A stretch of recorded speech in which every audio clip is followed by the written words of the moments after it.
Hello, I'm Adrian, and welcome to Fight Scene Breakdown. Today we're taking a look at the highly requested Smallville fight scene in Man of Steel. Martha Kent is being threatened by Zod, so naturally Superman flies in to defend her. But moments later, when Zod is weakened, two members of his faction appear in Smallville and engage Superman in a no-holds-barred fight. What's interesting to note here is that the extended battle also serves to highlight character beats. Superman has a tremendous advantage over Zod, as once Zod loses his helmet, he can't process everything because he hasn't learned to focus his abilities. It also shows how, despite his lack of formal training, Superman is still able to overcome his enemies. There has been plenty of criticism thrown at the film for showing Superman destroying huge amounts of city property in his battle and recklessly endangering citizens, but in his defense, he is a complete rookie. He doesn't even understand the scope of his power, has no training, and is wrestling with the very concept of being Superman, guardian of the human race. He isn't going to be fighting and saving civilians constantly like a boss just yet.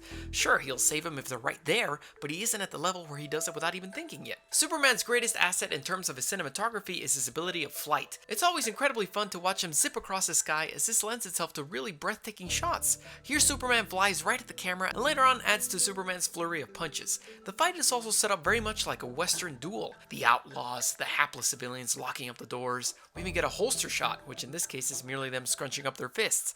The quick frequent pans emphasize their speed, and in a neat visual touch, anytime there's a strong punch, such as here, we get a visual air bubble that lasts less than a second but gives it that extra oomph. This sequence right here is a great way of using the off-camera space to add suspense to the fight. Faora flies right into the center of the frame as we see Superman in the distance, but right before he lands his hit, she rolls off to the side. An over-the-shoulder reveals Superman flying towards her, but the other guy flies from off-camera to apprehend Superman and slam him. Superman is pretty much the pinnacle of what can be achieved with presentation fighting. He never really does more than tackle or throw a couple of hooks or crosses, but what makes it so visually interesting is the devastating power behind each impact and how often we're changing scenery. We start off in a field, end up on the street, suddenly we're at a diner, and back out. It's fun, plain and simple. In terms of the actual choreography, we do get to see some technique from Faora since she's a trained warrior. She easily blocks his two right punches, and when he goes in for the left cross, she also blocks it and uses it to shift to what is known as his dead side, since she's safe from any of Superman's optimal strikes. She therefore launches a devastating counter cross, sending him reeling. Also, Faora probably gets the best part of the choreography in this fight, as just like Albert Wesker, who is able to zip across the room with blinding speed in Resident Evil 5, so too can she go from foe to foe in less than a blink of an eye and easily dispatch them with crosses, uppercuts, and throws.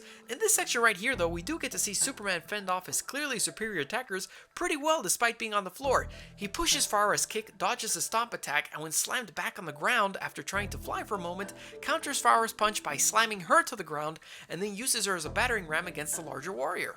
Join my Patreon to get access to cool behind the scenes stuff and a bunch of other rewards. What did you guys think of the fight? Which fight would you like me to analyze next? Subscribe and you can follow me on my Twitter, Instagram, and brand new Facebook fan page, Godzillarex. See you next time.